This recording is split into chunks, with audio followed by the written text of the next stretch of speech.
Good morning, everyone. This is Pat Lopez once again. It is Tuesday, December 22nd, and I'm particularly excited this morning because we have Ruth Zimmerman with us. She is the Director of Nursing and Allied Health for Northland Pioneer College and the nurse portion of our Ask a Scientist, Ask a Nurse project. Good morning, Ruth. Good morning, Pat. Happy to be here with you. Thanks. This morning, we're going to tackle 5 questions of a practical nature that I think people have concerning the vaccine. It's sort of rapid fire. The first thing, and this is a question that we did get directly from someone from the Slack channel, is do I need to wear a mask after I've been vaccinated? So the short answer to that is yes, we still need to wear masks even after we've been vaccinated. We know that the vaccine is effective in preventing the individual who's been vaccinated from getting COVID.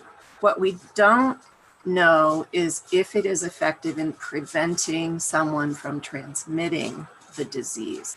And so as a protective measure, both for the people around us and for ourselves as well, we do need to continue to wear masks. And it's, I think it's reasonable to assume that if it's effective in preventing disease, it probably does have some effect against that, but we don't know for sure. And certainly until we reach that herd immunity threshold, and we referenced herd immunity in one of our earlier videos, the rate of transmission could still remain quite high, and it's probably better if everyone stays masked until then. And I know that's not the answer that folks are going to want to hear, right? We're sick and tired of wearing masks. Freedom from masks is probably the #1 thing that people would want, but not too much longer, I think, until we get this sorted out, at least. And also because it is going to take a while to get the general population vaccinated. That's right. That makes sense. Second question, do people have to pay for the vaccine? So again, the short answer to that is a no. There are provisions for everyone to receive the vaccine, both doses, at no charge to the individual. If you have insurance, they may bill your insurance for an administration fee. But if you don't have insurance, or for some reason this wouldn't be covered by your insurance, you can still get the vaccine at no cost. Well, that's I think going to be a point of reassurance for a lot of people. And again, that will help us get to that herd immunity threshold faster, right? If That's right. people don't have to pay for it, cost would be a barrier. So. Third question, because the rates of infection have been so high in our area, a lot of people have had COVID, and they might be wondering, if I've had COVID, do I need to get the vaccine? The answer is yes, you do. So when you have COVID, you develop antibodies to COVID, okay, to fight the disease. Those antibodies are only in your system for a couple of months. We know that individuals can become reinfected, and we both know of people in our local area who have unfortunately had that happen to them. So yes, you do need to get the vaccine. If you have had COVID, it will help prevent you from becoming ill again. I know quite a few people who've had COVID, and none of them ever want to have it again. For sure, yeah. And the other thing to point out is that immunity that you get from getting a disease is not even across the population, right? So you might have, a really robust response, but somebody else might not, versus the kind of immunity that we can induce from a vaccine, because it's a measured dose, and it's studied and intended to provoke a particular level of response. That response is much more predictable than the immunity you get from actually having had the disease. So the answer is yes, definitely. Yes. Get in line. Exactly. Speaking of the line, the fourth question is, how am I going to know it's my turn? I know I'm pretty low on the totem pole. Lucky to be, quite healthy, et cetera, and not in a high-risk group. But when will people know when it's their turn to go? So currently, individuals who are in a position where they take care of patients who have COVID are first in line, and they are receiving the vaccine in our area now.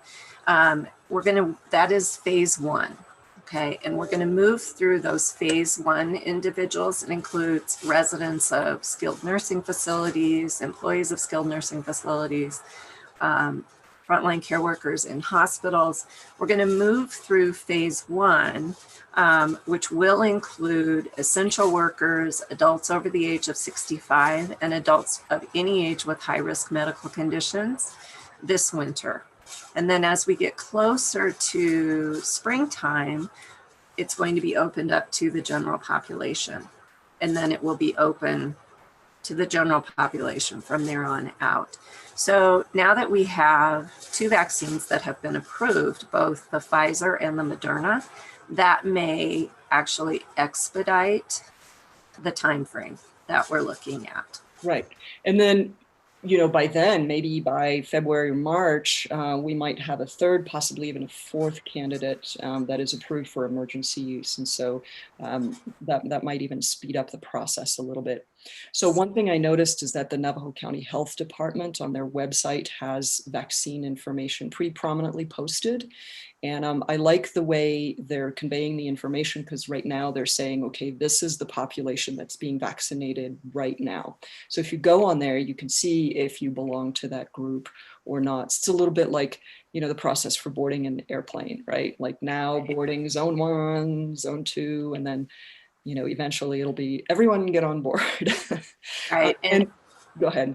I am 100% confident that there will be information on the radio, on TV, right, online, in the print newspaper, to let you know when it's your turn to get the vaccine. Public service announcement type right. thing. I think the vaccine supply right now is just so limited that there's no need for that, right? There's no need for that call to the public, but we expect some redundancies. Okay, well, the last question I have is, how do we keep track of who's had what vaccine and when? I know that the Pfizer and the Moderna vaccine both require 2 shots. Pfizer, I think it's 2 shots 3 weeks apart. The Moderna vaccine is 2 shots 4 weeks apart. And no, you can't mix and match them. So how do we keep all of that straight? So when you receive an immunization in the state of Arizona, it is recorded in the state's immunization registry, and you can go in and actually pull up your immunization history. So when you receive the COVID vaccine, that will be recorded in the immunization registry with your name, the lot number, and the particular brand of vaccine that you've received. And then you will receive notifications when it's getting close to time for you to get your second dose. You may receive notifications in more than one way, so don't be irritated. We're just trying to make sure that everybody who has received the first vaccine in the series gets the second. Absolutely. Yeah, because that leads to a more robust immune response, et cetera. And it is a numbers game, right? Everyone who does it and who does it to its full completion gets us closer to that herd immunity threshold. Right. So wonderful. Good. And then I've also heard that, and I can imagine that this is the case, that, when you do get vaccinated, you actually get a physical card, sort of like your dental appointment, something that you can put on your refrigerator that says, come back on this day to get this vaccine, et cetera. Right, right. So multiple ways of letting you know. Good. It's time for another poke. Time for another poke. All right. Well, thanks, Ruth. I hope that that's been helpful, and thanks for your insights and your connections. And we hope that was helpful. Thank you, Pat.